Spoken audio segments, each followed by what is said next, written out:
Yonha tampak terkejut setelah melihat pemberitahuan sistem untuk tim 5. Total waktu 58 menit 58 detik, peringkat 16/100. Seseorang kemudian memberitahu bahwa kali ini pertarungan mereka direkam menggunakan drone, dan rekamannya akan dikirim ke smartwatch miliknya agar ia bisa menganalisisnya sendiri nanti. Yonha hanya terdiam, menunduk, dan di dalam hatinya ia merasa syok. Peringkat 16. Ia memastikan bahwa dirinya tidak salah dengar. Ia sebenarnya sudah mengetahui bahwa pencapaian pribadi akan dinilai secara terpisah. Tetapi tetap saja, hasil itu membuatnya terguncang. Ia melirik ke arah Nayun dengan tatapan tajam. Dalam pikirannya muncul perasaan kesal karena gadis itu berada di atasnya. Chae Nayun, tim 2, peringkat 4/100. Yonha pun memutuskan untuk mencoba mengejar kelompok Nayun. Ia mempertanyakan dirinya sendiri, apakah ia benar-benar mencoba menang hanya dengan kekuatan seperti ini? Saat itulah ia melihat Jonghak tersenyum sambil melirik ke suatu arah. Yonha mengikuti arah pandang itu dan menyadari bahwa Jonghak sedang melihat Nayun. Ia pun menggertakkan giginya. Namun ketika ia bangkit dari tempat duduk dan berjalan ke arah Nayun, sikapnya berubah total. Berbeda dengan tatapan tajam sebelumnya dari belakang, kini Yonha tersenyum ramah sambil merangkul Nayun, seolah mereka adalah teman dekat. Yonha menanyakan bagaimana ujian praktiknya. Nayun menjawab dengan santai, bahwa seperti yang terlihat, ia mendapat peringkat 4. Tetapi tetap merasa itu memalukan, karena setidaknya ia ingin mengalahkan Shin Jonghak dan Rachel. Nayun pun balik bertanya mengenai hasil Yonha. Dengan senyum yang agak dipaksakan, Yonha mengatakan bahwa ia berada di posisi 16, namun di dalam hatinya ia sangat kesal. Nayun pun menunjuk seseorang yang kebetulan lewat, Kim Ha-jin, dan berkata bahwa mendapatkan posisi 16 bersama seorang gunman sudah hebat. Menurut Nayun, Yonha pasti bisa mendapat peringkat lebih tinggi jika makhluk itu tidak menghambatnya. Kata menghambat membuat Yonha terdiam. Ia menyadari bahwa hal itu memang benar. Mereka menghabiskan waktu 50 menit di rute yang seharusnya hanya memakan waktu 10 menit karena pria itu. Namun di sisi lain, kontribusinya saat pertarungan melawan monster sangat besar. Lusinan bayi gurita yang dikeluarkan monster semuanya terkena peluru pria itu bahkan sebelum mencapai tanah. Ia mulai bertanya-tanya, apakah hal seperti itu bisa dilakukan hanya dengan magic bullet biasa? Tak lama kemudian, Hoseung dan Hazuki menghampiri Ha-jin dengan menepuk pundaknya. Hoseung mengatakan bahwa mereka berhasil berkat dirinya, sementara Hazuki memuji bahwa ia hebat. Yonha yang melihat interaksi itu merasa bingung. Ia tidak mengerti apa yang sebenarnya terjadi dengan orang-orang tersebut. Beberapa waktu kemudian, Ha-jin terlihat di area latihan. Ia tampak kelelahan karena baru saja selesai berlatih.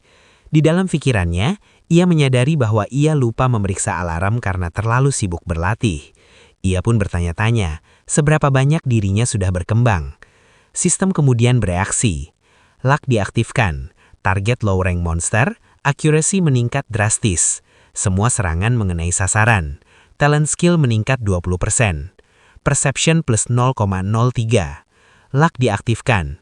Mata dan telinga menjadi lebih tajam, SP plus 27. Ha-jin merasa semua itu sesuai dengan perkiraannya, bahwa luck memang aktif, dan SP meningkat cukup banyak. Ia menyadari bahwa campur tangannya terhadap Yu Yonha tidak sia-sia. Peningkatan statistik dari latihan terasa bagus. Melalui latihan, strength, endurance, dan vitality masing-masing meningkat 0,02 poin. Secara mengejutkan, mana meresap ke dalam sel-sel otot yang hancur sehingga ketiga statistik itu kembali meningkat 0,03 poin. Ha-jin menyimpulkan bahwa semua ini berkat enlightenment dan luck. Karena dirinya sudah meningkat cukup banyak, ia memutuskan bahwa hari itu ia bisa beristirahat dan kembali ke kamar. Sementara itu, di tempat lain pada malam hari, Yonha sedang menonton rekaman latihan timnya sebelumnya. Setelah melihat video tersebut, ia mulai menganalisis secara detail. Ia memperhatikan bahwa dalam rentang detik 2.78, pria itu tampak menembakkan 20 peluru dalam 1 detik. Ia mempertanyakan apakah handgun itu memiliki mode full auto, namun pada momen singkat itu, pria tersebut justru menembakkan sekitar 60 peluru sekaligus. Ia menyimpulkan bahwa kemampuannya jelas tidak biasa. Namun di sisi lain, vitality miliknya jauh lebih rendah dibandingkan kadet lain. Fakta bahwa ia tiba-tiba mengganti senjata juga terasa mencurigakan. Terlalu banyak hal yang tersembunyi tentang dirinya. Yonha bahkan tidak ingat siapa dia saat di Akademi Agen Militer sebelumnya. Tiba-tiba smartwatch-nya menerima pesan dari Jong-hak. Jong-hak bertanya apa yang sedang ia lakukan. Yonha menjawab bahwa ia sedang menganalisis videonya. Jong-hak mengomentari bahwa itu kegiatan yang membosankan. Yonha menjelaskan bahwa jika ia ingin meneruskan guild, ia harus mendapatkan beberapa talenta terlebih dahulu. Jong-hak kemudian bertanya apakah timnya memiliki talenta, sambil menyindir bahwa mereka semua sampah, lalu menanyakan pendapatnya tentang pria dengan pistol itu. Yonha tersenyum tetapi tidak langsung membalas. Dalam hatinya, ia mengakui bahwa Jong-hak awalnya tampak tidak tertarik, tetapi sebenarnya cukup menarik, bahkan terkadang terlihat imut. Ia akhirnya membalas bahwa pria itu tampaknya bisa diandalkan sendiri dan skillnya memang cocok untuk peringkat 934. Jong-hak menanggapi dengan sinis bahwa bukankah pria itu hanya beruntung satu tim dengannya? Yonha terdiam sesaat, lalu mengulangi kata keberuntungan dalam pikirannya. Di tempat lain, di markas Guild Creator Sacred Gate, seorang asisten melaporkan kepada wakil Guildmaster bahwa kunjungan guild telah dijadwalkan pada hari Jumat 2 minggu lagi. Seorang wanita yang sedang menonton video hanya menjawab santai, tetapi kemudian meminta asistennya melihat sesuatu yang lebih penting, video Kim Soo-ho. Wanita itu adalah Yoon Seung-a, wakil Guildmaster Creator Sacred Gate, peringkat 307. Seung-a memuji gerakan Soo-ho yang elegan seperti aliran air, teknik pedangnya yang berbeda seolah ia berdansa bersama pedangnya, serta kekuatan tebasannya yang terasa seperti membelah ruang. Ia menyebut beberapa guild besar seperti Essence of the Strait, Desolate Moon, dan Quietus of Frost, dan mengatakan bahwa ia bisa memahami mengapa mereka semua mengincarnya. Ia pun bertekad untuk membawa Soo-ho ke pihak mereka, terlebih karena sejauh ini kadet tersebut belum memiliki hubungan dengan guild manapun. Saat video berikutnya diputar, Seung-a tampak heran karena melihat seorang kadet yang menggunakan pistol.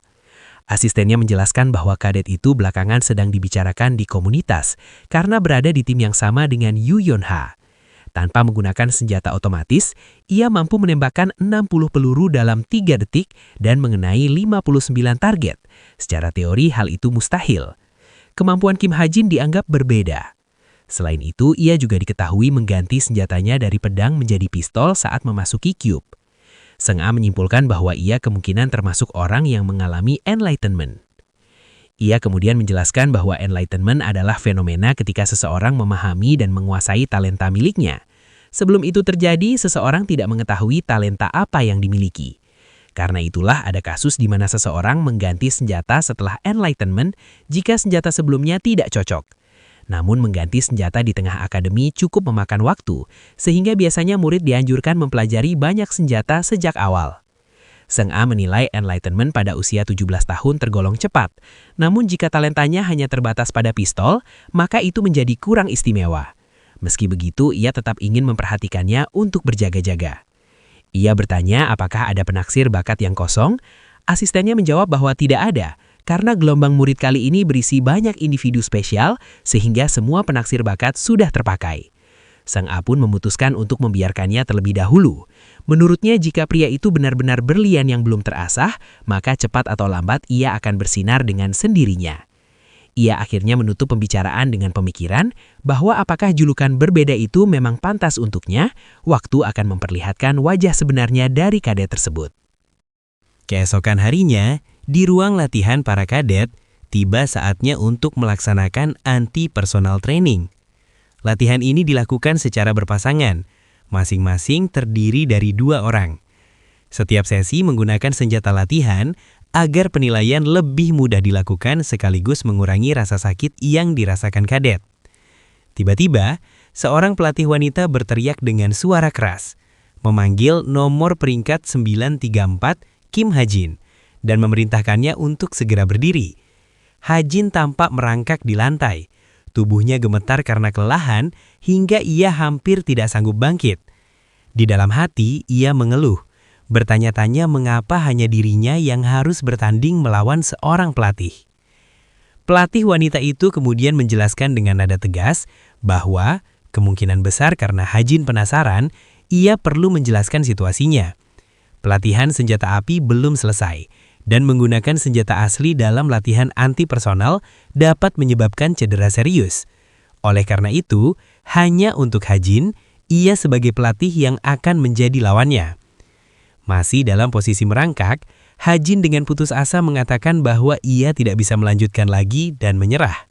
Namun, pelatih wanita itu langsung membentaknya, menegaskan bahwa tidak ada kata menyerah di dunia nyata, dan memerintahkannya untuk meningkatkan kewaspadaan. Ia kemudian mengepalkan tangan dan mulai menyerang. Hajin segera mengaktifkan skillnya dan berhasil menghindari pukulan tersebut. Pelatih wanita itu tampak terkejut.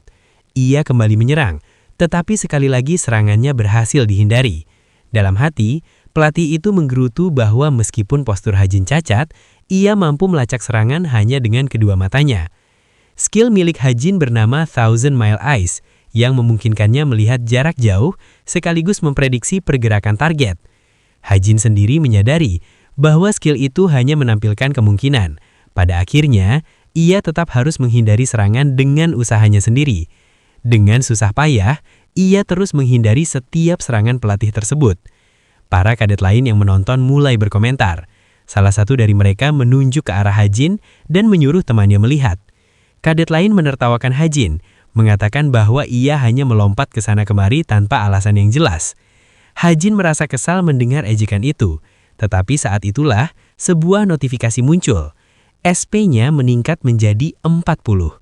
Dalam hati, Hajin bertanya-tanya apakah bersabar ternyata lebih efisien. Akhirnya, sesi latihan selesai. Hajin yang kelelahan terlihat membeli sekaleng minuman. Saat ia melirik ke samping, ia melihat Yu Yeonah berjalan melewatinya dengan tatapan dingin.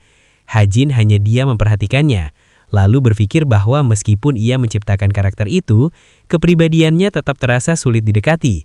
Ia pun memutuskan untuk mencoba. Hajin memanggil Yenha. Gadis itu menoleh, dan tiba-tiba sebuah kaleng minuman melayang ke arahnya. Ia menangkapnya dengan sigap dan langsung bertanya apakah Hajin sedang mengajaknya berkelahi. Hajin menjawab bahwa bukan itu maksudnya. Pada sesi latihan terakhir, ia merasa sangat terbantu dan ia memberikan minuman itu dengan harapan mereka bisa bekerja sama. Dalam hati, Hajin menganggap ini sebagai tes sederhana. Jika bersabar terhadap karakter tambahan saja bisa memberinya 40 SP, ia penasaran berapa banyak SP yang akan didapat jika berbicara dengan salah satu karakter utama. Namun Yenha menolak. Ia mengatakan tidak membutuhkan minuman itu dan menyuruh Hajin saja yang meminumnya. Ia melemparkan kembali minuman tersebut, lalu memperingatkan Hajin agar tidak berbicara santai kepadanya tanpa izin. Ia menegaskan bahwa itu adalah peringatan pertama sebelum pergi meninggalkan Hajin. Beberapa saat kemudian, Yenha yang sedang berjalan merasakan tasnya terasa sedikit berbeda. Saat diperiksa, ia menemukan kaleng minuman yang tadi ditolaknya berada di dalam tasnya. Ia menjadi kesal dan menyebut Hajin bodoh. Ia sempat berniat membuang minuman itu ke tempat sampah, tetapi akhirnya mengurungkan niatnya, berpikir bahwa minuman ini tidak bersalah. Ia pun memasukkan kembali minuman tersebut ke dalam tas dan berjalan pergi. Dari kejauhan, Hajin yang melihat kejadian itu tersenyum dalam hati. Ia tahu bahwa Yenha sangat menyukai makanan cepat saji seperti cola, ramen, dan hamburger. Tetapi karena reputasinya, ia tidak bisa membelinya sendiri. Itulah detail karakter yang ia tulis. Hajin juga menyadari bahwa meskipun ia mencoba menyinggung detail karakter yang tidak diketahui orang lain, hasilnya hanya percakapan singkat dan SP yang tidak banyak. Karena itu ia memutuskan bahwa ia harus memasukkan dirinya ke dalam jalur cerita utama. Adegan berikutnya dalam alur utama, menurutnya adalah serangan jin di Museum Senjata Nasional. Jin itu adalah orang-orang yang membuat kontrak dengan iblis, menukar jiwa mereka demi kekuatan, lalu menjadi kaki tangan yang menjalankan perintah iblis dan menyebar di dunia. Peristiwa di museum itu terjadi dengan tujuan membunuh seorang individu tertentu, tetapi rencana mereka digagalkan oleh pemeran utama yang kebetulan sedang mengunjungi pameran. Tokoh utama, Kim Soo-ho, menarik perhatian beberapa karakter penting melalui episode ini. Tidak hanya dirinya dan Chae Na-yoon yang muncul, tetapi karena ini masih tahap awal cerita, para jin juga belum terlalu berbahaya. Hajin merasa ini kesempatan bagus untuk menyisipkan dirinya ke dalam episode tersebut. Untuk saat ini, ia hanya perlu menemukan cara agar bisa masuk ke museum. Tiba-tiba, seorang pelatih dari kejauhan memanggil seorang kadet yang masih berdiri di area latihan, menanyakan mengapa ia belum kembali ke asrama meskipun pelajaran harian sudah selesai. Ia memerintahkan kadet itu menyebutkan nomornya. Hajin yang panik segera mengambil laptopnya dan meminta maaf, mengatakan bahwa ia akan segera kembali. Namun tanpa ia sadari, sebuah pesan yang cukup mencurigakan masuk ke laptopnya. Klub. Klub di Cube merupakan kegiatan skolastik yang dapat dianggap sebagai organisasi kecil yang dijalankan oleh para kadet. Jenisnya beragam, mulai dari akademik, seni bela diri, pengalaman lapangan hingga hobi. Dalam alur cerita, terdapat sekitar 100 klub di Cube. Selain berfungsi untuk peningkatan diri, klub juga berperan sebagai tempat bersosialisasi para kadet. Klub yang diikuti Hajin adalah klub perjalanan. Di gerbang Cube, seorang kadet menyambut para anggota dengan ramah dan mengucapkan terima kasih atas partisipasi mereka di klub travel. Kadet itu adalah Oh Han Hyun, ketua klub perjalanan bernama Healing Rain. Ia menyampaikan bahwa ada banyak orang hebat di antara anggota baru tahun ini. Namun, saat menerima formulir pendaftaran tertentu, wajahnya sempat memucat karena ia sempat bertanya-tanya apakah data tersebut benar adanya. Seorang anggota klub di belakangnya, yang tampak cemas, mengingatkan Han Hyun agar tidak lupa bernapas sambil memanggilnya Sun Bae, yang berarti kakak kelas. Han Hyun kemudian melanjutkan penjelasannya. Ia menjelaskan kembali tentang klub perjalanan mereka, Healing Rain. Menurutnya, tujuan utama klub adalah istirahat. Para anggota akan menggunakan portal untuk melakukan perjalanan keluar Cube 1 atau 2 kali setiap bulan. Ia juga memberitahukan bahwa pada hari ini, mereka merencanakan perjalanan ke tempat terdekat untuk sosialisasi kelompok, yaitu ke Seoul. Hajin dalam pikirannya, menyadari bahwa perjalanan ke Seoul adalah kesempatan di mana para anggota bebas melakukan apapun yang mereka inginkan dengan membentuk kelompok berisi 2 orang. Ia mengingat bahwa hal itu memang sesuai dengan yang ia tulis dalam novelnya. Tujuan pribadinya hari ini adalah Museum Senjata Seoul, tempat dimulainya cerita utama pertama. Ia berencana menemani karakter utama menuju ke sana dan menyelinap masuk ke dalam alur cerita utama. Han Hyun kemudian mengumumkan bahwa pembentukan kelompok akan dilakukan melalui undian dan meminta semua orang maju untuk mengambilnya. Hajin sempat terkejut karena tidak menyangka kelompok dibentuk dengan cara seperti itu. Ia berpikir bahwa meskipun harus berkelompok, ia tetap berniat pergi sendiri. Namun, Yu Yenha yang baru saja mengambil undian melirik ke arahnya dan memanggil namanya. Hajin tersentak. Dengan tatapan tajam, Yenha mengatakan bahwa mereka akan pergi sendiri-sendiri. Hajin menyetujuinya dengan canggung. Yenha kemudian berbalik dan berjalan pergi, tetapi sempat berhenti sejenak untuk menoleh kembali. Dengan tatapan yang sama tajamnya, ia menyampaikan bahwa itu adalah peringatan kedua bagi Hajin dan tidak akan ada peringatan ketiga. Hajin pun menjawab dengan patuh sambil memanggilnya Nona. Beberapa waktu kemudian, Hajin tiba di tujuannya. Ia menyadari bahwa tempat ini adalah Museum Senjata Nasional, lokasi dengan pameran replika senjata terbesar di Korea. Ia segera melihat Chen Ayun yang sedang memperhatikan sebuah busur. Tidak jauh dari sana, ia juga melihat Kim Suho yang tengah memperhatikan sebuah pedang. Dalam pikirannya, Hajin mengingat bahwa Kim Suho adalah tokoh utama dari novel yang ia tulis. Hajin kemudian berjalan mendekati Suho dan bertanya, apakah ia sedang melihat Seven Branch Sword? Suho sempat kebingungan, lalu Hajin memperkenalkan dirinya sebagai Kim Hajin. Suho tersenyum sambil menggaruk kepalanya dan meminta maaf karena sempat lupa. Ia mengingat bahwa Hajin adalah orang yang memilih pistol dan bertanya apakah Hajin juga bergabung dengan klub perjalanan. Dalam pikirannya, Hajin menilai Suho sebagai sosok yang kuat, tampan, tetapi juga pernah dikritik pembaca karena dianggap kurang berkesan sebagai tokoh utama. Suho kemudian mengajak Hajin melihat pameran senjata lain di sana. Hajin berterima kasih tetapi mengatakan bahwa mereka mungkin tidak akan sempat. Mereka pun tiba di museum. Namun, tiba-tiba, langit-langit museum bergetar. Orang-orang di dalam mulai bertanya-tanya apa yang terjadi. Sebuah pemberitahuan darurat terdengar mengumumkan bahwa monster muncul di luar museum. Kepanikan pun terjadi. Para pengunjung berdesakan, berteriak, dan berusaha mencari pintu keluar. Di tengah kekacauan itu, seseorang tiba-tiba memukul kaca lemari pameran senjata. Orang tersebut adalah Nayun. Ia meminta semua orang untuk tenang. Seketika suasana menjadi hening.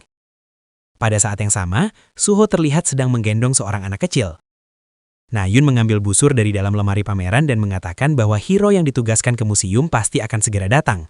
Ia menegaskan bahwa jika mereka keluar dalam situasi seperti ini, mereka hanya akan menjadi makanan monster. Sistem kembali mengumumkan bahwa lemari kaca mengalami kerusakan.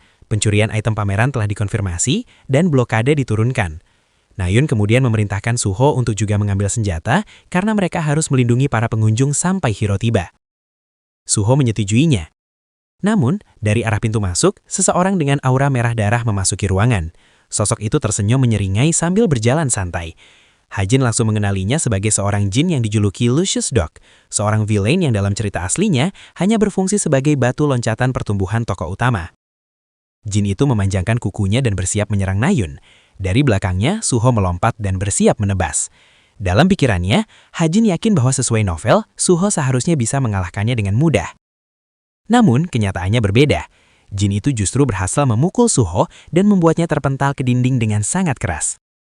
Hajin pun terkejut luar biasa melihat kejadian tersebut. Hajin, yang melihat Suho dikalahkan hanya dalam satu pukulan, berkata dalam hati bahwa ada sesuatu yang aneh karena cerita yang ia tulis seharusnya tidak berjalan seperti ini. Menurut alur aslinya, pada awalnya mereka memang akan kewalahan, tetapi perlahan mereka akan bangkit, lalu Kim Suho akan menunjukkan kekuatannya dan mengalahkan musuh-musuhnya. Nayun memanggil Suho dengan nada terkejut, sementara Hajin juga segera bertanya apa yang terjadi padanya. Dengan menahan rasa sakit, Suho mengatakan bahwa dirinya baik-baik saja. Namun di dalam hati, Hajin menyadari bahwa kondisi Suho sebenarnya gawat, dan ia membutuhkan waktu untuk pulih. Nayun kemudian mulai menyerang jin itu dengan menembakkan beberapa anak panah sekaligus. Akan tetapi, jin tersebut justru tersenyum dan sama sekali tidak berusaha menghindari panah-panah yang melesat ke arahnya. Nayun terkejut. Ia sempat panik, tetapi tetap melanjutkan serangan dengan menembakkan panah secara terus-menerus. Di dalam hatinya ia menyimpulkan bahwa itu bukan kemampuan spesial ataupun healing. Ia merasa muak karena makhluk itu menerima begitu banyak panah sambil menunjukkan senyuman jahat. Jin itu lalu bergerak cepat untuk menyerang Nayun. Melihat hal itu, Hajin berteriak memperingatkan Nayun agar menyingkir. Namun sebelum serangan itu mengenai Nayun, Suho datang dan menendang jin tersebut. Suho menanyakan apakah Nayun baik-baik saja, dan Nayun membalas dengan menanyakan kondisi Suho. Suho kemudian menahan lengan jin yang diselimuti kekuatan merah kehitaman pekat menggunakan pedangnya. Ia tampak menahannya dengan sangat susah payah, sementara jin itu tersenyum. Tiba-tiba, lengan jin berubah bentuk. Suho terkejut dalam hati karena tubuh lawannya mengalami perubahan. Tekanan dari jin semakin kuat hingga Suho terdorong keras ke lantai. Dari belakang, Nayun kembali menembakkan panah dan berhasil membuat jin itu kesakitan. Jin tersebut berbalik dan menyerang Nayun dengan kekuatannya. Energi yang terbentuk menyerupai tangan raksasa melesat cepat ke arah Nayun. Ia tidak sempat bereaksi. Serangan itu menangkapnya lalu menghantamkannya ke dinding dengan sangat keras. Hajin berpikir bahwa jika keadaan terus seperti ini, seseorang pasti akan mati. Ia pun berteriak agar semua orang menyingkir dari sana. Dalam hatinya, ia kembali menegaskan bahwa ia yakin pernah menulis kejadian ini di dalam novelnya, tetapi isinya sekarang berbeda dari yang ia buat. Hajin membuka laptopnya dan berusaha menenangkan diri. Ia menyadari bahwa untuk saat ini, hanya ada satu hal yang bisa ia lakukan. Ia mengeluarkan satu peluru sambil mengumpat dalam hati karena peluru itu bahkan tidak akan mampu menggores jin tersebut. Informasi peluru itu menunjukkan mana bullets, tidak ada atribut, destructive power 2,5/10, peluru yang menyimpan mana. Hajin menyimpulkan bahwa mustahil menghasilkan damage tinggi, bahkan jika ia meningkatkan destructive power. Namun, selama mereka masih berada di dunia novelnya, jalan cerita utama seharusnya tidak boleh berubah. Dengan pemikiran itu, ia mulai menyiapkan sesuatu. Tak lama kemudian, sebuah notifikasi muncul yang menyatakan bahwa pengaturan untuk mana bulat telah diubah. Atributnya berubah, dan destructive power meningkat menjadi 6. Sistem menampilkan bahwa perubahan itu menggunakan 104 SP dan menanyakan konfirmasi. Hajin memilih untuk menyimpan perubahan tersebut. Ia memasukkan peluru itu ke dalam magazine sambil berpikir bahwa alasan dunia ini membutuhkan banyak hero adalah karena atributs dan sinestri mampu memperkecil perbedaan kekuatan dan membuat seseorang menjadi semakin kuat. Ia yakin bahwa jin memiliki atribut kegelapan, dan sesuatu yang dapat menghilangkan kegelapan tidak lain adalah cahaya. Di saat yang sama, Suho masih bertarung sengit melawan jin. Hajin kemudian berteriak agar Suho menyingkir. Informasi peluru yang telah berubah muncul. White Light Bullet, Light Attribute, Destructive Power 6/10, peluru beratribut cahaya yang memiliki kemampuan meledak di dalam tubuh target. Hajin pun menembak, dan peluru itu berhasil mengenai lengan jin tersebut. Jin itu terkejut dan berteriak kesakitan. Tangan energi berwarna hitam yang sebelumnya mencengkeram kepala Nayun menghilang begitu saja, membuat Nayun terjatuh ke lantai. Suho bangkit, lalu mengalirkan mana ke seluruh tubuhnya hingga meresap ke pedangnya. Di sisi lain, Hajin terlihat berlutut dengan tubuh gemetar akibat serangan yang baru saja ia lancarkan. Dalam hati, Hajin berkata bahwa ia telah berhasil mengulur waktu yang cukup. Saat melihat Suho mengeluarkan kekuatannya, ia kembali berpikir bahwa inilah kekuatan Magic Power Sword Saint yang konon mampu memotong apapun. Menurutnya, semuanya kini telah berakhir. Dengan gerakan cepat, Suho menebas jin tersebut dan mengalahkannya hanya dalam satu serangan. Setelah melancarkan tebasan itu, Suho terengah-engah, sementara Nayun dengan tubuh yang masih gemetar berusaha berdiri. Suho berniat membantu sambil menanyakan apakah Nayun baik-baik saja, tetapi Nayun justru menepis tangan Suho yang hendak menolongnya. Suho hanya bisa terdiam melihat reaksi itu. Hajin kemudian mengatakan agar Suho membiarkannya sendiri untuk sementara waktu. Ia meyakinkan bahwa kakak Nayun pasti akan datang dan segera menenangkannya. Dalam hati, Hajin berpikir bahwa itulah yang seharusnya terjadi di dalam novel. Namun, ia merasa heran ketika Suho dan Nayun justru terdiam menatapnya dengan ekspresi terkejut.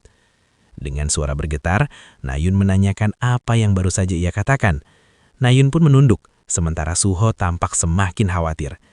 Di luar museum, beberapa monster telah dikalahkan oleh seseorang. Orang itu adalah Seng-A yang berjalan santai sambil membawa 2 pedang di tangannya. Sambil melangkah, ia bertanya-tanya apakah orang yang barusan membereskan situasi di dalam adalah pihak yang sama. Seorang petugas kesehatan keluar dari ambulans dan melaporkan bahwa situasi darurat di luar museum telah berhasil dihentikan. Sung-A merasa lega, lalu menanyakan bagaimana keadaan di dalam museum. Petugas kesehatan menjelaskan bahwa seorang jin memang muncul, tetapi langsung dibereskan karena kebetulan ada 3 kadet cute di dalam. Ketika Sung-A bertanya siapa saja mereka, petugas itu mulai menyebutkan nama Che Nayun dan Kim Suho. Namun, sebelum ia sempat menyelesaikan kalimatnya, Sung-A sudah bergegas setelah mendengar nama Kim Suho. Petugas kesehatan yang melihatnya berlari tergesa-gesa memanggilnya dengan heran, tetapi Sung-A hanya tersenyum penuh semangat. Dalam hatinya, ia merasa ini kebetulan yang luar biasa karena ia mendapatkan kesempatan untuk bertemu Kim Suho di tempat seperti ini. Ia bahkan sempat memikirkan apa yang harus ia katakan saat bertemu nanti. Sementara itu, Hajin baru saja keluar dari museum sambil menatap tangannya. Ia terkejut ketika mendapati Sung-A tiba-tiba berada di hadapannya. Sung-A menyapanya dengan ramah dan menanyakan apakah ia seorang kadet cube, serta apakah ia mengenal. Namun sebelum Sung-A selesai berbicara, Hajin langsung mengatakan bahwa Kim Suho ada di dalam. Sung-A tersenyum, mengucapkan terima kasih, lalu kembali bergegas masuk ke museum. Namun langkahnya sempat terhenti ketika ia melirik ke belakang dan bertanya-tanya bagaimana Hajin bisa tahu bahwa ia sedang mencari Kim Suho. Beberapa waktu kemudian, Hajin duduk di bangku taman sambil menghela napas panjang. Ia membuka laptopnya dan dalam hati mengakui bahwa sapaan mendadak dari Yun Sung-A benar-benar mengejutkannya. Ia mulai bertanya-tanya apakah situasi ini juga berkaitan dengan perubahan alur cerita.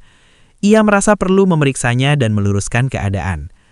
Ia berpikir bahwa karakter asing bernama Kim Hajin telah terlibat, tetapi keberadaannya seharusnya tidak terlalu penting. Sejauh ini, situasi berkembang tanpa masalah berarti, sehingga ia yakin bahwa dirinya tidak cukup penting untuk memengaruhi jalan cerita. Namun, tiba-tiba ia teringat sesuatu. Novel ini memiliki seorang co-author. Dunia ini merupakan versi penulisan ulang dari novel yang ia buat. Jika dunia ini berdasarkan apa yang ditulis oleh orang yang mengirim email itu, maka wajar jika hal-hal yang tidak pernah ia duga bisa terjadi. Jika memang demikian, maka perkiraan yang selama ini ia buat berdasarkan novelnya sendiri mungkin sudah tidak lagi berguna. Saat layar laptopnya menyala, Hajin melihat sebuah pesan masuk. Ia membukanya dan menemukan isi pesan yang berjudul Suatu Kekurangan. Pesan itu menyatakan bahwa sang protagonis dan karakter-karakter di sekitarnya tidak pernah benar-benar menghadapi bahaya. Jika kondisi ini terus berlanjut, akan ada resiko karena para pembaca bisa merasa lelah dengan pengulangan yang membosankan. Hajin sempat berpikir bahwa biasanya protagonis akan selalu datang untuk menyelamatkan keadaan, tetapi ia langsung memaki pengirim pesan itu dalam hati. Pesan tersebut kemudian menjelaskan adanya one stop gap measure, yaitu bahwa mulai sekarang level musuh akan ditingkatkan, bahkan jika hal itu akan menimbulkan kekacauan. Setelah membaca seluruh isi pesan, Hajin terkejut dan tidak percaya. Ia mempertanyakan apa maksud sebenarnya dari pernyataan itu. Beberapa waktu kemudian, hari telah beranjak sore ketika instruktur Suyuk akhirnya tiba. Sambil mengangkat tangannya sebagai isyarat, ia memanggil Kim Suho dan Kim Hajin. Ia mengatakan bahwa dirinya sudah mendengar sekilas mengenai apa yang terjadi, tetapi detailnya akan ditanyakan nanti. Untuk saat ini, ia memerintahkan keduanya agar segera kembali terlebih dahulu. Suho kemudian menanyakan keadaan Nayun.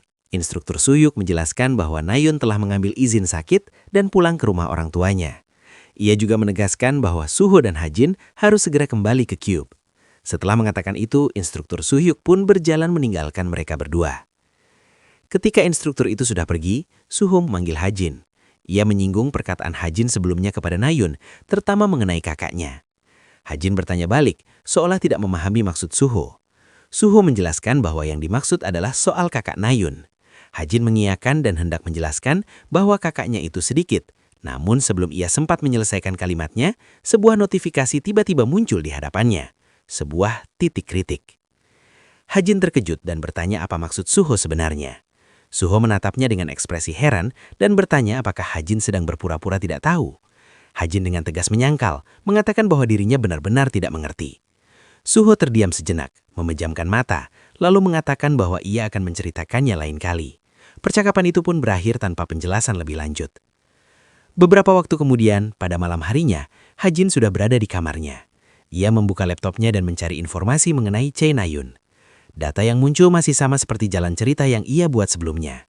Nayun pernah berada di peringkat 4 keseluruhan Akademi Agen Militer. Saat ini menjadi hero di Cube dengan keluarga yang terdiri dari ayahnya Chae Shin-hyuk dan kakaknya Chae Jin-yun. Hajin bergumam dalam hati bahwa semuanya masih sesuai dengan cerita yang ia tulis. Namun ia merasa bingung karena reaksi Nayun sebelumnya terasa berbeda. Saat itulah ia menemukan sebuah artikel berita yang membuatnya terkejut. Artikel tersebut melaporkan bahwa Chae Shin-hyuk dan Chae Jin-yun berada dalam kondisi kritis akibat serangan jin. Operasi pemusnahan jin bernama Fire Spark dinyatakan berhasil, tetapi hero pendatang baru Chae Jin-yun mengalami koma. Disebutkan bahwa Jin-yun berhasil menyelamatkan 3 rekannya, namun dalam proses itu ia diserang oleh jin hingga akhirnya tidak sadarkan diri. Hajin semakin bingung. Dalam jalan cerita yang ia buat, operasi tersebut seharusnya menjadi kesempatan pertama bagi asisten tokoh utama, Chae Jin-yun, untuk menunjukkan kemampuannya. Nayun yang saat itu masih berusia 13 tahun, digambarkan sangat bangga terhadap kakaknya yang menjadi hero. Namun kenyataan yang ia baca sekarang terasa berbeda. Di tengah kebingungannya, sebuah pesan muncul lagi. Ia pun membukanya. Pemberitahuan. Pesan ini diberikan setelah subjek Kim Hajin memahami secara langsung jalan cerita yang telah dimodifikasi. Namun karena tokoh utama dianggap terlalu banyak asisten, maka jalan cerita mengalami perubahan sesuai penjelasan berikut. Titik perubahan. 4 tahun yang lalu, Chae Jin-yun setelah ditunjuk menjadi hero mengalami kecelakaan pada misi pertamanya. Dalam kejadian itu, ia menerima Demon's Brand dan berubah menjadi Demon Seed. Hajin terkejut luar biasa membaca informasi tersebut. Di tempat lain, di dalam ruang perawatan sebuah rumah sakit, terdengar siaran berita yang melaporkan bahwa sekitar pukul 1 siang telah terjadi kemunculan gerombolan monster di pusat kota Seoul. Akibat kejadian mendadak tersebut, sekitar 50 warga terluka dan 7 orang dinyatakan meninggal dunia. Di tengah pertempuran melawan monster, disebutkan pula nama Yoon Sung-a, wakil guildmaster dari Essence of Straight, dan pihak lainnya yang terlibat.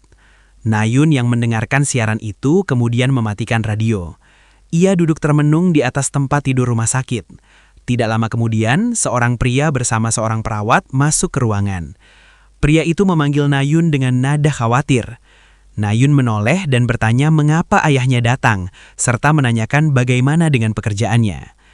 Ayah Nayun menjawab bahwa ia tidak mungkin menganggap pekerjaan lebih penting daripada kondisi putrinya saat ini. Ia menanyakan keadaan Nayun dengan penuh kekhawatiran. Nayun tersenyum ringan dan mengatakan bahwa dirinya baik-baik saja, lalu kembali bertanya, mengapa ayahnya sampai datang. Ayahnya menjelaskan bahwa ia datang karena khawatir. Nayun kemudian meminta izin untuk menemui kakaknya setelah ia keluar dari rumah sakit. Ayahnya terdiam sejenak sebelum menggenggam tangan Nayun dan mengatakan bahwa tentu saja ia boleh. Sementara itu, Hajin terus memikirkan istilah demon seed. Demon adalah makhluk yang bahkan lebih kuat daripada jin, dan mereka memiliki kemampuan untuk mengubah manusia menjadi benih iblis. Manusia yang menjadi seed akan memasuki periode inkubasi, tumbuh perlahan hingga akhirnya mekar menjadi demon yang kuat. Dalam cerita yang ia tulis, Hajin menetapkan masa inkubasi selama 5 hingga 6 tahun. Namun hanya ada satu solusi untuk masalah ini. Sebelum demon dalam tubuh Che Jin-yun bangkit, ia harus dibunuh. Hajin memikirkan hal itu dengan serius. Ia bertanya dalam hati bagaimana cara melakukannya dan siapa yang seharusnya melakukannya. Mustahil menyerahkan tugas tersebut kepada sembarang orang. Tidak ada pembunuh bayaran yang mau menerima misi untuk membunuh anggota generasi keempat dari keluarga terpandang seperti itu. Selain itu, karena tidak ada tanda-tanda seed yang terlihat dari luar, langkah pembunuhan juga tidak mungkin diambil secara resmi. Ia menyadari bahwa bahkan Kim Soo-ho pun tidak akan mampu mengalahkan demon yang telah bangkit. Bahkan jika para hero aktif dikerahkan sekalipun, korban jiwa pasti akan terjadi. Karena itulah, kebangkitan demon itu tidak boleh sampai terjadi. Semua orang tersebut adalah kekuatan pendukung dalam alur cerita masa depan. Pada akhirnya, Hajin menyimpulkan bahwa dirinya lah yang harus membunuh Che Jin-yun. Di sisi lain, Nayun yang duduk di samping tempat tidur kakaknya berbicara pelan, mengatakan bahwa itu adalah pertama kalinya ia melihat jin secara langsung, dan ia hampir mati karenanya. Ia mempertanyakan bagaimana mungkin seorang kadet biasa bisa menghadapi jin. Ia sempat menyebut gunman yang menolongnya, tetapi kemudian memilih untuk tidak membahasnya lebih lanjut. Tak lama kemudian, seseorang dari luar ruangan memberitahu bahwa jam besuk telah berakhir. Nayun menjawab bahwa ia mengerti dan berjanji akan kembali lagi. Ia pun berjalan keluar dari kamar kakaknya. Di lorong rumah sakit, Nayun terdiam. Ia teringat perkataan Hajin sebelumnya, agar Soo-ho meninggalkan Mayun sendirian karena kakaknya pasti akan datang sendiri untuk menghiburnya. Dengan sorot mata yang berubah tajam dan menyeramkan, Nayun menyebut nama Kim Hajin dalam hatinya. Di tempat lain, di Heroes Tower, seorang asisten dengan nada panik memperingatkan bahwa mengakses berkas institusi nasional tanpa izin adalah tindakan ilegal dan beresiko besar jika sampai tertangkap. Namun, Seng Ah dengan tenang menegaskan bahwa hal itu tidak menjadi masalah baginya, karena ia hanya perlu melihat sekilas laporan mengenai penyerangan museum yang terjadi hari itu. Dalam hati, sang asisten justru merasa itulah inti masalahnya, tetapi Seng Ah melanjutkan penjelasannya dengan penuh keyakinan. Ia menyampaikan bahwa di tempat kejadian perkara, pada tubuh jin yang dikalahkan, ditemukan bekas mana beratribut cahaya. Artinya, orang yang mengalahkan jin tersebut pasti mampu menggunakan mana atribut cahaya. Dengan semangat yang membara, ia menegaskan bahwa pengguna atribut cahaya dapat menjadi penangkal kuat bagi para jin, mengingat mayoritas jin memiliki atribut kegelapan. Oleh karena itu, menurutnya orang tersebut harus ditemukan dan direkrut dengan cara apapun. Si asisten atau Yoren yang mendengarnya hanya bisa berpikir bahwa Seng Ah kembali bersemangat untuk merekrut talenta baru. Seng Ah kemudian mengingatkan bahwa jin tersebut dikalahkan oleh 3 kadet yang kebetulan berada di pameran itu. Ia menduga salah satu dari mereka pasti pengguna atribut cahaya. Yoren mengonfirmasi dugaan tersebut. Seng Ah lalu menyebut 2 nama yang sudah berada dalam pemantauan mereka, yaitu Kim Soo-ho dan Chai Na-yun. Namun ia mengaku belum pernah mendengar nama orang ketiga yang terdaftar dengan peringkat 394 di Cube, yakni Kim Hajin. Keesokan harinya, di ruang latihan para kadet, Hajin terlihat duduk sambil membuka laptopnya. Dalam pikirannya, ia menyadari sesuatu yang baru. Tampaknya orang lain tidak dapat melihat laptop tersebut. Karena itu, ia tidak perlu khawatir akan diintip karakter lain ketika membuka jalan cerita. Setelah menyadari hal tersebut, ia menambahkan beberapa fungsi baru pada laptopnya. Tak lama kemudian, sebuah notifikasi muncul yang menandakan terjadinya perbedaan alur cerita. Ia melihat sebuah sparring antara Rachel dan Damian yang berakhir dengan kemenangan Rachel. Notifikasi berikutnya menyatakan bahwa tingkat kepercayaan diri karakter Damien menurun dari jalur cerita asli. Damien sendiri terlihat kelelahan dan meminta seseorang untuk berganti pasangan latihan dengannya. Ha-jin dalam hati merasa puas, karena fungsi inilah yang ia maksud. Ia akan mendapatkan notifikasi setiap kali terjadi penyimpangan cerita dari novel dalam radius 30 meter. Menurutnya, cara ini jauh lebih efisien dibandingkan pesan dari co-author yang biasanya baru datang setelah ia sendiri menyadari perubahan tersebut. Tiba-tiba dari belakangnya, Na-yun berdiri dengan tatapan tajam dan menyeramkan, lalu menanyakan apakah Ha-jin mau berlatih melawannya. Ha-jin menoleh dan menolak dengan tegas. Para kadet di sekitar mereka langsung menoleh, bertanya-tanya apakah keduanya akan bertengkar. Na-yun kemudian mengejek, menanyakan apakah Ha-jin takut, terlebih setelah ia mengatakan hal buruk tentang keluarganya. Ha-jin menjelaskan bahwa ia harus berhati-hati karena peluru yang digunakan adalah peluru asli dan ia tidak ingin terkena masalah karena mencederai teman sekelas. Na-yun semakin kesal dan mengumpat. Tetapi sebelum situasi memburuk, seorang pelatih wanita berteriak keras menegur mereka. Ia menjelaskan bahwa kadet Ha-jin tidak bisa berlatih dengan kadet lain karena belum memiliki senjata latihan, lalu memerintahkan Na-yun kembali ke posisinya. Na-yun pun pergi sambil menggeretakkan giginya. Dalam hati, Ha-jin berpikir bahwa belum saatnya ia meminta maaf. Ia memiliki tujuan utama. Ia bekerja keras tanpa henti agar suatu hari bisa membunuh kakak laki-laki Na-yun. Bahkan jika ia memperbaiki hubungan dengannya sekarang, Na-yun hanya akan merasa dikhianati nanti.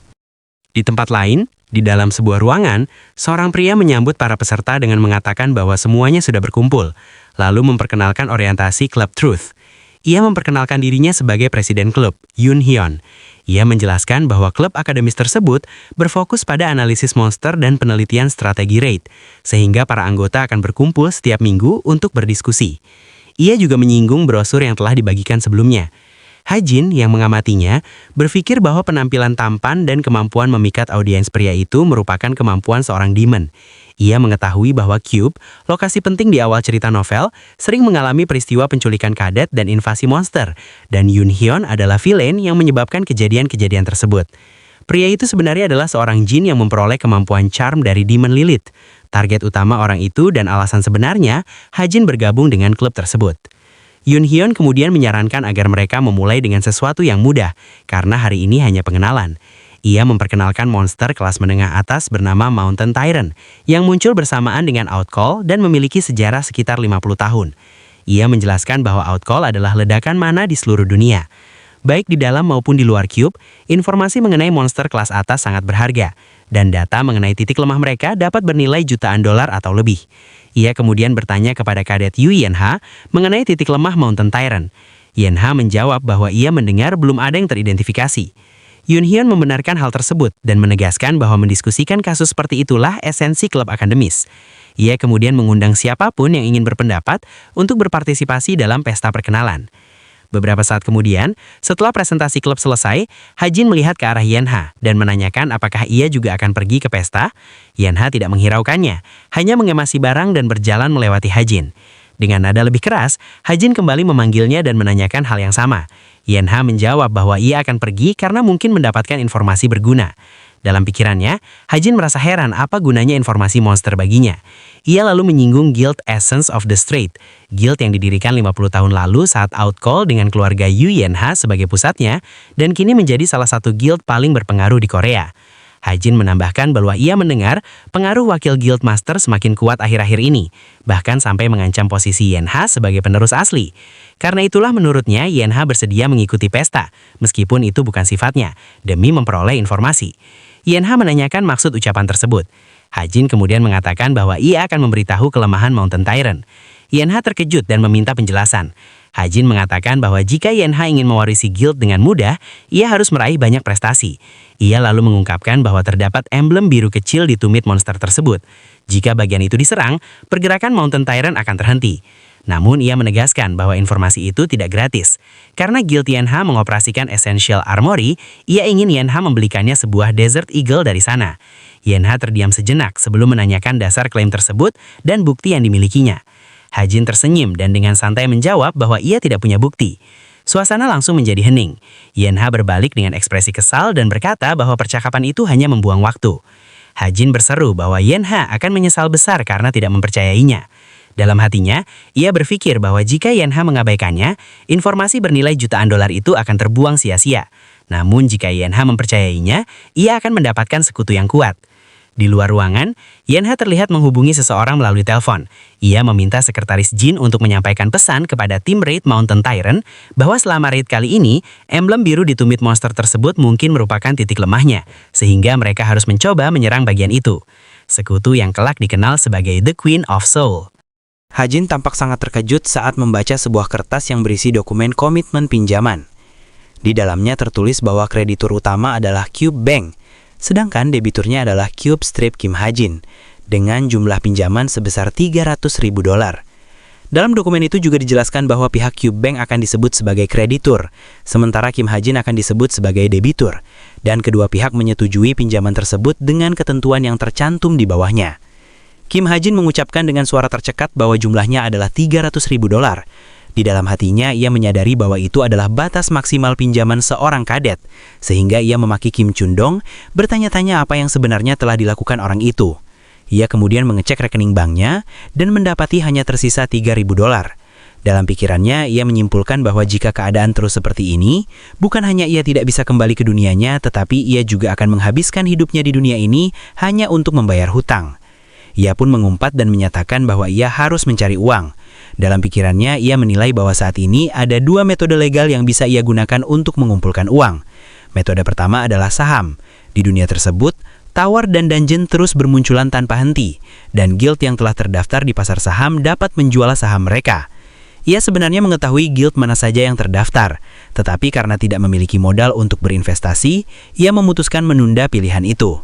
Karena itu, ia mempertimbangkan pilihan kedua, yaitu field hunting. Field merupakan area berbahaya yang dipenuhi monster. Tidak seperti dungeon dan tower, tingkat kesulitannya sangat beragam, dan dengan menjual jasad monster, seseorang bisa mendapatkan uang dengan cepat.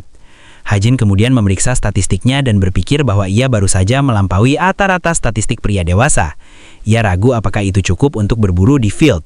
Ia juga merasa penggunaan SP untuk berburu seperti ini terasa boros. Dari luar kamar, seseorang memanggilnya dan memberitahu bahwa ada paket yang dikirim oleh kadet Yu Yenha. Hajin pun membuka pintu dan melihat sebuah koper di depan kamarnya.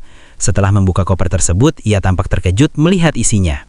Beberapa waktu kemudian, ia berada di area field di Wonju, Provinsi Gangwon. Seorang karyawan wanita dengan senyum ramah mengucapkan terima kasih karena ia telah menggunakan portal, serta berharap ia menikmati perburuannya. Hajin yang berjalan pergi, melirik ke arah wanita itu dan berpikir bahwa hanya karena ia seorang kadet, pelayanan yang diberikan menjadi sangat ramah. Sesampainya di luar, ia mengamati bahwa Provinsi Gangwon biasanya hanya berisi field berperingkat rendah. Karena itu, banyak orang asing dari berbagai belahan dunia datang untuk berburu di sana, membuat kota tersebut dijuluki sebagai kota internasional besar. Suasananya cukup ramai. Ada orang yang berteriak mencari anggota party menuju Gunung Chiak, ada pula yang menawarkan Troll Blood Potion. Bahkan terdengar rumor tentang seorang pria gila yang berburu tanpa perlengkapan di provinsi itu, yang sedang diselidiki oleh liputan Reaper. Hajin berpikir bahwa seharusnya ia memiliki agen untuk menjual jasad monster dengan harga lebih mahal, sehingga ia mulai mencari agensi terdekat. Tiba-tiba, seseorang memanggilnya dari belakang. Saat ia menoleh, ia melihat seorang pria paruh baya berjas mendekat dengan senyum ramah, menanyakan apakah ia ingin berburu monster. Hajin bertanya apakah pria itu seorang agen. Pria itu menjawab dengan gugup bahwa benar, lalu memperlihatkan kartu namanya. Hajin tersenyum dalam hati, menganggap pria itu agak ceroboh, tetapi ia terkejut setelah membaca kartu nama tersebut. Tertulis nama Agent SH, Park Soo-hyuk. Ia segera menyadari bahwa pria itu bukan hanya direktur dari agensi terbaik di Korea, tetapi juga agen Kim Soo-ho. Ia tidak menyangka bisa bertemu orang seperti ini di tempat tersebut. Sementara itu, pria parubaya tersebut yaitu Park Soo-hyuk dengan senyum canggung menggaruk kepalanya dan mengatakan bahwa mungkin Hajin belum pernah mendengar tentangnya, karena ia baru memulai bisnis tersebut. Hajin menyebut nama SH sambil menjulurkan tangan lalu menyatakan bahwa kontraknya tampak bagus dan ia menerimanya. Park Soo-hyuk tampak sangat terkejut sekaligus senang, lalu menjabat tangan Hajin dan berjanji akan melayaninya dengan sepenuh hati. Dalam pikirannya, Hajin menyadari bahwa dunia ini masih berada pada tahap awal seperti dalam novel, sehingga banyak orang belum menemukan jati diri mereka yang sebenarnya. Ia menilai bahwa membangun hubungan sejak sekarang bukanlah hal buruk, meskipun ia sempat ragu karena Park Soo-hyuk adalah agen Kim Soo-ho. Setelah beberapa waktu berjalan bersama, Hajin menoleh ke belakang dan menanyakan apakah agen itu benar-benar perlu mengikutinya. Park Soo-hyuk yang sudah tampak kelelahan menjawab bahwa tidak masalah jika ia ditinggalkan bila keadaan menjadi berbahaya. Hajin berpikir bahwa kebanyakan agen biasanya menunggu di luar field, sehingga ia heran melihat kesungguhan pria itu. Tak lama kemudian, Park Soo-hyuk menunjukkan jejak Hobgoblin dan menjelaskan bahwa monster itu mudah diburu dengan harga $300 hingga $400 per kepala. Hajin menjawab bahwa ia tidak begitu yakin. Dalam pikirannya, ia menghitung bahwa Magic Bullet berharga sekitar $200 per tembakan, sehingga jika ingin untung, ia harus mencari monster yang lagi mahal. Ia lalu menunjuk sesuatu di kejauhan dan bertanya bagaimana dengan yang itu. Park Soo-hyuk terkejut karena yang ditunjuk adalah Steel Boar, monster mirip babi hutan. Ia tertawa gugup dan mengatakan bahwa Hajin tidak mungkin bisa mengalahkannya dengan pistol karena kulitnya tidak bisa ditembus.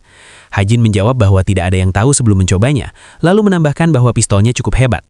Dalam pikirannya, ia mengingat bahwa senjata ini ia terima sebagai imbalan karena memberikan informasi mengenai Mountain Tyrant kepada Yu Yenha.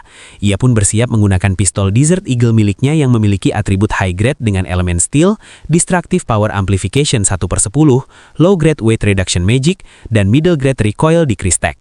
Ia juga menyadari bahwa dengan menggunakan SP, ia bisa sedikit mengubah atributnya. Park Soo-hyuk dengan cemas memperingatkan bahwa Hajin hanya akan membuat monster itu mengamuk. Namun sebelum ia selesai berbicara, Hajin sudah menembak. Dengan satu tembakan saja, kepala monster tersebut tertembus dan Steel Boar berhasil dikalahkan seketika. Park Soo-hyuk yang menyaksikan kejadian itu sangat terkejut dan tidak percaya. Hajin kemudian melangkah maju sambil menilai bahwa skill tersebut lumayan. Ia juga memahami bahwa kemampuan Destructive Power Amplification akan meningkat berkali-kali lipat ketika Desert Eagle berhasil membunuh monster dalam satu tembakan. Park Soo-hyuk berseru kagum bahwa pistol itu luar biasa dan kemampuan menembak Hajin juga sangat hebat. Hajin dengan tenang menjawab bahwa itu bukan apa-apa. Tiba-tiba Hajin melihat sesuatu di kejauhan dan kembali menembak. Park Soo-hyuk terkejut, berteriak sambil menutup telinganya karena suara tembakan Hajin sangat keras. Ia bertanya dengan gugup apa yang terjadi lagi. Hajin menjelaskan bahwa tadi ada burung pelikan hitam di dekat tebing. Park Soo-hyuk terkejut dan memastikan apakah yang dimaksud adalah tebing yang sangat jauh di sana dan apakah Hajin benar-benar mampu melihat sejauh itu. Hajin menjawab tentu saja. Terlihat bahwa ia telah mengaktifkan skill miliknya, 1,000 miles, yang membuat jarak sejauh itu terasa seperti lemparan batu. Setelah itu Hajin mengatakan ia akan pergi lebih dulu. Park Soo-hyuk panik dan memintanya menunggu, memohon agar tidak ditinggalkan.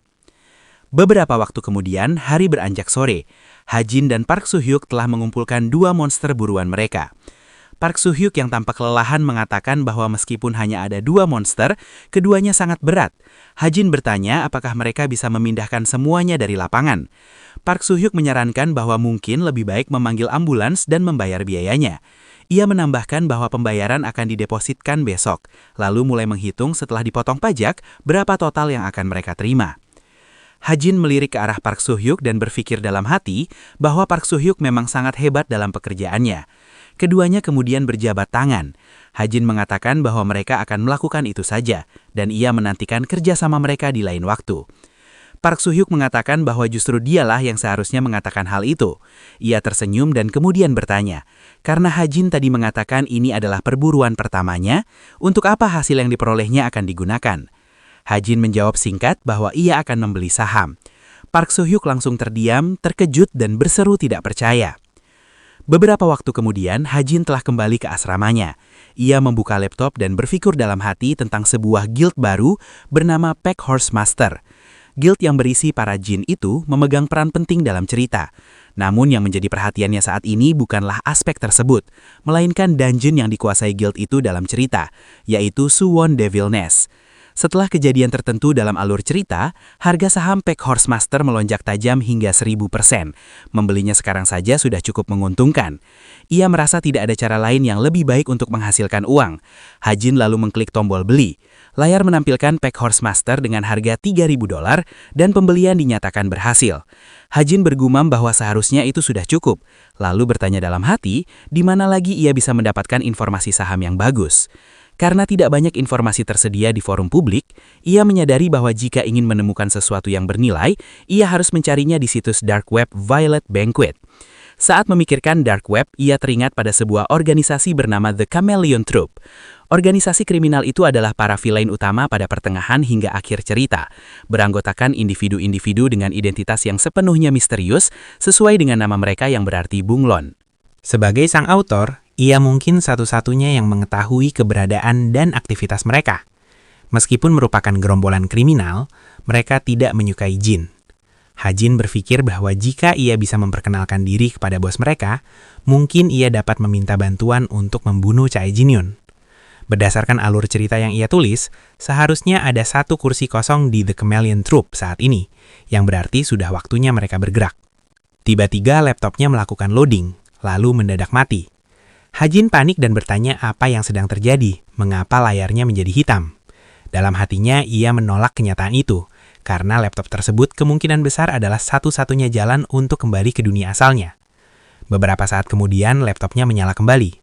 Ha-Jin sempat merasa lega, namun 2 notifikasi muncul di layar. 1 bulan telah terlewat dan fungsi laptop akan diperbaharui dengan progres 0,01%. Di tempat lain, di dalam sebuah restoran, seorang pelanggan memandang seseorang dan mengira orang itu adalah seorang aktris. Orang yang dimaksud ternyata adalah Yong-ha dan Jong-hak. Jong-hak mengeluh bahwa pertemuan ini sangat menyebalkan dan bertanya apakah mereka bisa menghentikan pertemuan kaum bangsawan atau apapun itu. Yong-ha menyuruhnya menahan diri, karena tidak ada salahnya memperkuat hubungan harmonis dengan para presiden klub. Ia juga bertanya bagaimana nilai Jong-hak akhir-akhir ini. Jong-hak menjawab cukup bagus. Yong-ha menggoda bahwa Jong-hak yang ia kenal tidak akan puas jika tidak berada di peringkat 1. Jong-hak yang sedang mengetik sesuatu mengatakan itulah sebabnya ia menjawab cukup bagus. Yong-ha hanya bergumam memahami. Tak lama kemudian, seseorang membuka pintu restoran dan orang itu adalah Na-yoon. Yong-ha melambaikan tangan memanggilnya. Jong-hak yang tampak senang langsung berdiri dan menyapa Chae Na-yoon, bertanya mengapa ia datang ke pertemuan ini. Ia bercanda bahwa jika tahu Na-yoon akan hadir, ia tidak akan datang. Ia juga mengatakan bahwa ia mendengar Na-yoon sempat dilarikan ke rumah sakit dan menanyakan keadaannya. Na-yoon menjawab bahwa ia baik-baik saja dan tidak perlu diributkan. Yong-ha hanya menunduk dan terdiam. Sambil meletakkan minumannya, Na-yoon mengatakan bahwa ia sebenarnya ingin menanyakan sesuatu. Apakah mereka tahu orang bernama Kim Ha-jin? Yong-ha tersentak dan bertanya mengapa. Na-yoon menjelaskan tentang insiden Jin di museum, ketika ia, Kim Soo-ho, dan Ha-jin mengalahkan Jin tersebut. Jin itu lebih kuat dari perkiraan sehingga pertempuran berlangsung habis-habisan. Namun menurut Na-yoon, tidak masuk akal jika Ha-jin bisa menghancurkan lengan Jin dengan senjata kadet. Ia merasa itu sangat mencurigakan, dan mengingat bahwa Ha-jin satu tim dengan Yong-ha, lalu menanyakan pendapat Yong-ha tentang dirinya. Yong-ha teringat laporan bawahannya yang menyebutkan bahwa Kim Ha-jin tumbuh besar di panti asuhan, merupakan kadet Cube dan memiliki hutang $300.000. Selain itu, belum diketahui bagaimana ia menemukan kelemahan Mountain Tyrant. Yong-ha mengatakan bahwa ia sudah mencoba bertanya langsung, tetapi Ha-jin menolak menjawab. Ia merasa tidak punya pilihan selain melanjutkan investigasi, karena verifikasi diperlukan untuk mengetahui apakah Ha-jin seseorang yang bisa dimanfaatkan atau tidak. Kembali ke masa kini, Yong-ha mengatakan bahwa Ha-jin hanyalah pria biasa, namun dalam hatinya ia meragukan itu, karena ia tidak melihat daya ledak yang cukup kuat dari serangan Ha-jin saat melawan monster untuk bisa menghancurkan lengan Jin. Ia bertanya-tanya apakah Ha-jin menyembunyikan sesuatu. Na-yoon kemudian bertanya apakah mungkin Ha-jin seorang Jin. Yong-ha dan Jong-hak sama-sama melirik dan terdiam. Yong-ha mengatakan bahwa tidak masuk akal seorang Jin menyerang Jin lainnya. Na-yoon mengakui mungkin benar, tetapi menurutnya Ha-jin tetap tidak normal.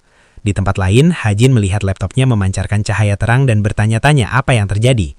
Sebuah notifikasi muncul, updating 99%. Tiba-tiba sesuatu melukai tangan kirinya hingga berdarah. Ha-jin kesakitan dan memandang lengannya dengan heran. Ia kembali merasakan sakit, dan sebuah suara di kepalanya menjelaskan bahwa sebagai salah satu kemampuan pencipta, stigma itu diperkuat dengan kekuatan sihir. Setiap kali impact-nya naik level dan SP yang diperoleh mencapai batas tertentu, satu tanda stigma akan tertulis. Kekuatan sihir dalam stigma dapat digunakan untuk menyesuaikan kekuatan Kim Ha-jin jika telah diserap sebelumnya. Sambil menahan rasa sakit, Ha-jin merasa informasi membanjiri kepalanya seperti tsunami. Sementara itu, di restoran, Jong-hak menggebrak meja dan mengatakan bahwa bagaimanapun juga mereka tidak menyukai Ha-jin, bukan begitu? Na-yoon dan Yong-ha terdiam dan meliriknya. Na-yoon teringat perkataan Ha-jin sebelumnya bahwa ia yakin kakaknya akan segera datang dan menghiburnya. Na-yoon akhirnya mengakui bahwa kurang lebih memang begitu. Di sisi lain, Ha-jin terletak di lantai kamarnya dan tidak sadarkan diri akibat stigma yang baru saja ia peroleh. Sebuah notifikasi muncul menampilkan update log. Subtalent Book of the Truth telah ditambahkan ke Talent Observation and Browsing, dan Talent Observation and Browsing telah ditingkatkan.